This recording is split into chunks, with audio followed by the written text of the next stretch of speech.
Bueno, señores, en este caso se nos presentan dos personajes. Los personajes son la víctima principal, que vamos a llamar hija, y la victimaria, que vamos a llamar madre. Entonces, para resumir un poco el cuento, tenemos que la madre tuvo una traumática pérdida, ya que al dar a luz a una bebé, esta recién nacida muere al término de unas horas. Es allí cuando la madre, en un estado de shock y negación profunda, toma la lamentable decisión de secuestrar, o mejor dicho, de hurtar del retén del hospital a otra bebé recién nacida. Pero la madre, debido a distintos factores psicosociales que vamos a ver más adelante, desarrolla un síndrome conocido como el síndrome de Munchausen. Entonces, para que entendamos qué es el síndrome de Munchausen. El síndrome de Munchausen, escuche bien, es una patología mental. Tenemos que escuchar muy bien esto. Una patología mental. Ella fue descubierta a mediados de los años 70 por el doctor, el pediatra Roy Maddon. Roy Maddon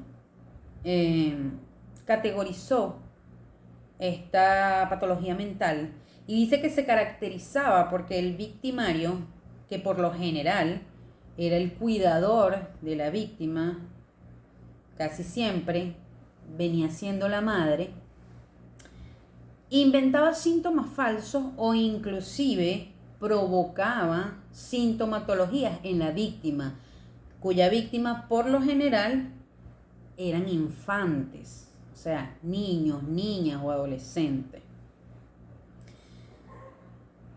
Pero todo esto se debía o se debe a esa percepción errada que tiene el victimario, creyendo que solo él tiene el poder de cuidar a dicho infante, ¿ok?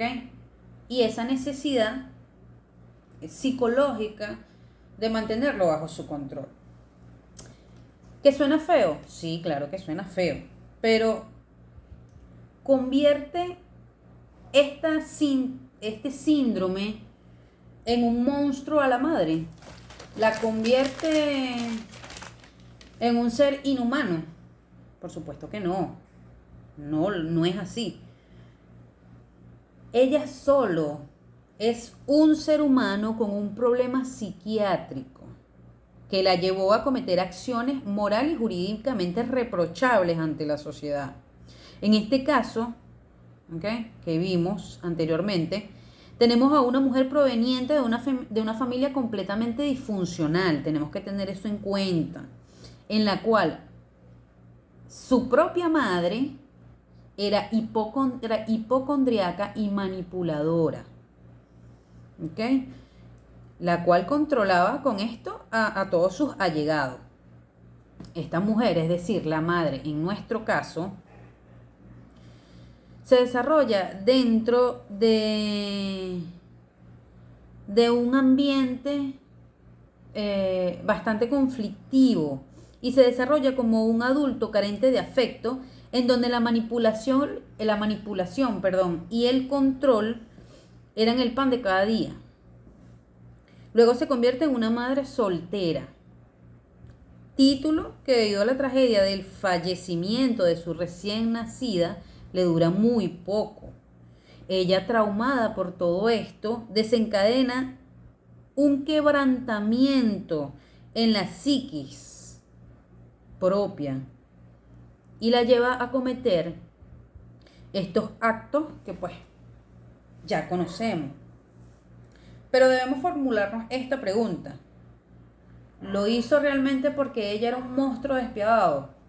Absolutamente no, señores. No lo hizo por eso. Señores, lo hizo impulsada por ese sentimiento de pérdida, el cual desencadenó una serie de problemas mentales, lo cual originó todas las acciones posteriores. Podemos decir que ella estaba predispuesta, según basamientos doctrinarios, a tener acciones delictivas. Pues bueno, si nosotros nos remontamos a las teorías biologistas del señor Rafael Garófalo, quien postulaba que la tendencia a delinquir se debía a diferencias psíquicas hereditarias, o a la teoría inclusive de Enrico Ferri, que postulaba que la inclinación criminal se debía no solo a factores individuales, sino también sociales, en los cuales influía el entorno familiar como núcleo principal del desarrollo del ser humano. O también incluso nos vamos un poco más adelante y recordamos que Tullio Ciccone nos decía y exponía la teoría e indudable realidad de que las predisposiciones a delinquir en el individuo se originan a partir de la niñez debido a su entorno psicosocial. Podemos decir que ciertamente sí, ella tenía una predisposición alta a llegar a perder de alguna manera la cordura y cometer un delito.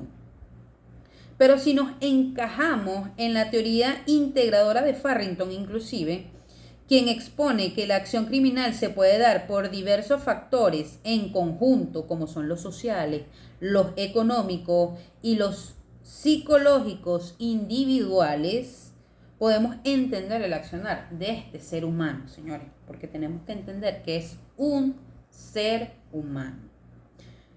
Entonces nos tenemos que hacer una pregunta, un tanto filosófica, por así decirlo. ¿Quién falló primero? ¿Ella a la sociedad o la sociedad le falló a ella? Un ser humano receptor de muchísimo maltrato infantil, que posteriormente se convirtió en una madre perturbada y descuidada psicológicamente tras la muerte de su primera hija. Nosotros no pretendemos, señores, minimizar el sufrimiento de la víctima, o sea, de la que conocemos en este caso como la hija. No.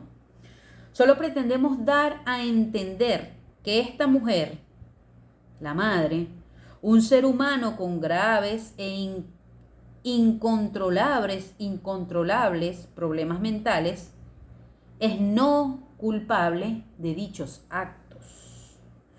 No decimos que es inocente de cometerlos, solo que es no culpable debido a su grado de inimputabilidad, tengamos en cuenta esto, por causa de sus problemas mentales, y que por ende no debe ser tratado como un ser con una desviación aberrante de la conducta, sino como un ser humano responsabilidad de la sociedad, el cual necesita atención psiquiátrica en un centro especializado y no en una cárcel común. Señores, esto es todo lo que tenemos por decirles, y les recordamos que aquí no estamos juzgando a un monstruo, sino a un ser humano con problemas psiquiátricos comprobados totalmente. Tenemos que entender que a veces lo correcto no necesariamente debe verse justo, pero sí debe verse racional.